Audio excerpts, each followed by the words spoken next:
New Delhi railway స్టేషన్లో తొక్కిసలాట 15 మంది మృతి, పలువురికి గాయాలు. కుంభమేళ భక్తుల రద్దీతో దుర్ఘటన, ప్రధాని మోదీ సంతాపం. సో మనం ఇక్కడ చూస్తే కనుక ఫోటోలు కూడా ఇచ్చారండి. న్యూఢిల్లీ రైల్వే స్టేషన్లో ప్రయాగ్ రాజ్ వెళ్లే రైలు ఎక్కేందుకు వచ్చిన వారితో కిక్కిరిసిన ప్లాట్ఫామ్. అలాగే ఇక్కడ తొక్కిసలాట జరిగిన తర్వాత అపస్మారక స్థితిలోకి వెళ్ళిన ఓ మహిళను తరలిస్తున్న సిబ్బంది, రైలు ఎక్కుతున్న క్రమంలో ప్రయాణికుల తోపులాట ఎలా జరిగింది అన్నది కూడా ఇక్కడ ఒక ఫోటో ఇచ్చారు. సో ఏదేమైనా కూడా ఇది అత్యంత దురదృష్టకర ఘటన. ఈ మధ్య కాలంలో తొక్కిసలాటలు ఎక్కువగా జరుగుతున్నాయి. అంటే ఒకవైపు చర్యలు తీసుకుంటున్నారు, కాకపోతే ఆ చర్యలు తీసుకోవడంలో ఎక్కడో సమన్వయం అయితే కనుక లోపిస్తోంది. ఈ సమన్వయ లోపం వల్లే ముఖ్యంగా ఎక్కువగా ఇలాంటివి జరుగుతున్నాయి అని చెప్పేసి అయితే కనుక ప్రజలు అభిప్రాయపడుతున్నారు. ముఖ్యంగా ఢిల్లీ రైల్వే స్టేషన్లో జరిగిన ఘటన తీసుకుంటే కనుక 15 మంది దాకా చనిపోయారు అని చెప్పారు. వీళ్ళంతా కూడా ప్రయాగ్రాజ్ కుంభమేళాకు వెళ్ళే భక్తుల రద్దీ ఎక్కువ ఉండడం వల్ల దుర్ఘటన జరిగింది అని చెప్పేసి ఇక్కడ ఇచ్చారు. సో దీనిపైన ప్రధానమంత్రి మోడీ అయితే కనుక సంతాపం వ్యక్తం చేశారు అని చెప్పి ఇచ్చారు. ఇప్పుడు రైల్వే స్టేషన్లో ఎంతో మంది, అంటే ఇక్కడే వార్తలు చెప్తున్నారు ఏమని, కుంభమేళా భక్తులతో రద్దీగా మారింది అని చెప్పేసి. మరి రైల్వే శాఖ అధికారులు ఆ మాత్రం అంచనా వేయలేరా?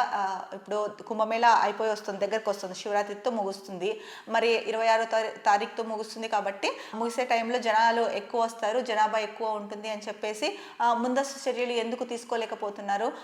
లేదు వాళ్ళు అంచనా వేయలేకపోయారు, లేదా ఎప్పుడు భక్తులు ఎంతమంది వస్తారో కూడా అది అంచనా వేయడం కష్టము అనుకునేటట్టయితే అక్కడ ప్లాట్ఫామ్స్ పైన చూసినప్పుడైనా కూడా జనాలు ఎంతమంది ఉన్నారు అన్నదైతే తెలుస్తుంది కదా. దాన్ని బట్టి స్పాట్లో కూడా డెసిషన్స్ తీసుకోవచ్చు కొన్ని విషయాల్లో. మరి అలా ఎందుకు తీసుకోలేకపోయారు?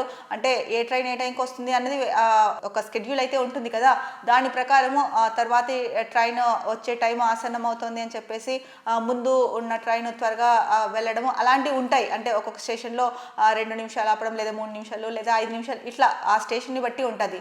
అలాంటప్పుడు భక్తులు ఇంతమంది రద్దీ ఉన్నప్పుడు అప్పుడైనా చూసి ఆ స్పాట్లో ఒక డెసిషన్ తీసుకొని, సో తర్వాతి వచ్చే ట్రైన్స్కి టైం కొంత కుదించడమా, అంటే ఆలస్యంగా రావడమా, అలా ఒక ప్లాన్ చేసుకొని చేసి ఉండొచ్చు కదా అని చెప్పేసి ముఖ్యంగా అయితే కనుక ఎక్కువ మంది చర్చించుకుంటున్న అంశం ఇది.